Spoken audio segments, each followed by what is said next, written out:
E aí, vamos falar sobre um tema que em concursos é um verdadeiro divisor de águas: variações patrimoniais. Parece complicado, né? Mas a gente vai desmistificar isso de uma vez por todas. Para isso, vamos acompanhar a história de uma empresa que está nascendo agora, a Acme S.A. A gente vai ver na prática como cada passo, cada compra, cada venda transforma o patrimônio dela. Preparados para essa jornada? Então vamos lá! O nosso roteiro vai seguir a vida da Acme passo a passo. A gente começa com o nascimento, depois vamos ver as primeiras compras que ela faz, aí analisamos como ela gera valor com uma venda, em seguida botamos as contas em dia e no final a gente junta tudo num grande mapa do patrimônio. É uma trilha bem lógica para dominar o assunto de verdade. Tudo começa aqui, capítulo 1, o nascimento da empresa. Vamos entender como a promessa dos sócios vira dinheiro de verdade e dá o pontapé inicial na companhia. E já de cara, um conceito que as bancas de concurso simplesmente amam cobrar: a diferença entre subscrição e integralização. Pensem assim, ó. A subscrição é a promessa, é o sócio falando: eu me comprometo a investir tanto. A partir daí, a empresa já tem um direito de receber. Agora, a integralização é a ação, é a entrega de fato do dinheiro, de um carro, de um imóvel. Uma coisa é a palavra, a outra é a grana na conta. Entendido? Isso é fundamental. E olha aí o resultado prático. Os sócios da Acme não só prometeram, como integralizaram, ou seja, depositaram R$ 12.000 em dinheiro. Este slide é como se fosse a primeira foto da empresa. A lógica que nunca falha é essa. A origem do recurso foi o capital social, lá no patrimônio líquido. E a aplicação desse recurso foi no caixa da empresa, lá no ativo. Origem de um lado, aplicação do outro, sempre em equilíbrio perfeito. Ok, com dinheiro em caixa, a Acme não vai ficar parada, né? Vamos para o nosso segundo capítulo, primeiras aquisições. Chegou a hora de usar esse capital inicial para começar a construir o patrimônio de verdade da empresa. O jeito mais simples de comprar é à vista, pagando na hora. O que importa para nossa prova é o efeito contábil disso. Pensem comigo, um ativo sobe, que é o bem que a gente comprou, e um outro ativo desce, que é o caixa. Isso é um clássico fato contábil permutativo. É uma simples troca. Saiu dinheiro, entrou um bem. Não muda o valor total do patrimônio, só a qualidade dele. Vamos voltar para a nossa foto da Acme. Antes de qualquer comprinha, tá lá, 12.000 no caixa, 12.000 no capital social. Guardem bem esses números, porque a mágica vai começar agora. E a ACM foi às compras, adquiriu um edifício por 3.600 e um veículo por 600. E ó, tudo pago na hora com o dinheiro que estava no caixa. E aqui está o resultado da operação. O caixa, claro, diminuiu, mas vejam só, surgiram duas contas novas lá no ativo: edifícios e veículos. Perceberam a troca? Saiu dinheiro, entraram bens. A composição do ativo mudou completamente, mas o valor total continua exatamente o mesmo, os mesmos R$ 12.000. O patrimônio não aumentou nem diminuiu um centavo. Então, aqui vai a dica de ouro para anotar e não esquecer mais. Em compras à vista, o valor total do ativo não se mexe. É um fato permutativo, uma troca de qualidade, não de quantidade. As bancas adoram armar pegadinhas com isso, o patrimônio não cresceu nem coiou.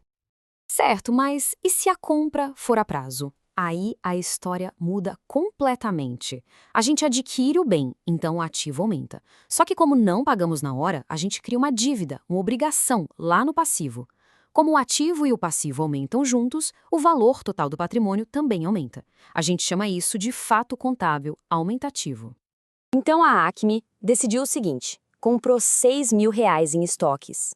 Mas dessa vez foi a prazo, conversado com o fornecedor, o famoso fiado.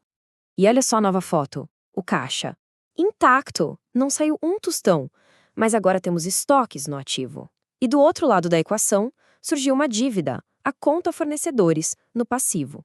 Reparem que os dois lados do balanço cresceram em 6.000, o total agora 18.000. A empresa inchou, ela aumentou de tamanho, mas fez isso pegando uma dívida. Bom, comprar é importante, mas o que move uma empresa de verdade é vender.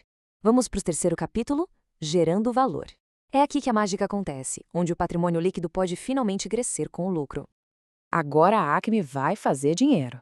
Ela vende metade do edifício, que tinha custado 1.800, por 2.400, e a prazo. A conta é simples, valor da venda menos o custo do bem. Isso deu um lucro de R$ 600. A pergunta de US$ 1 milhão é: como esse lucro mexe na nossa equação patrimonial? E a resposta está nesta regra de ouro que é crucial para qualquer prova. Receitas, despesas, lucros e prejuízos afetam diretamente o patrimônio líquido.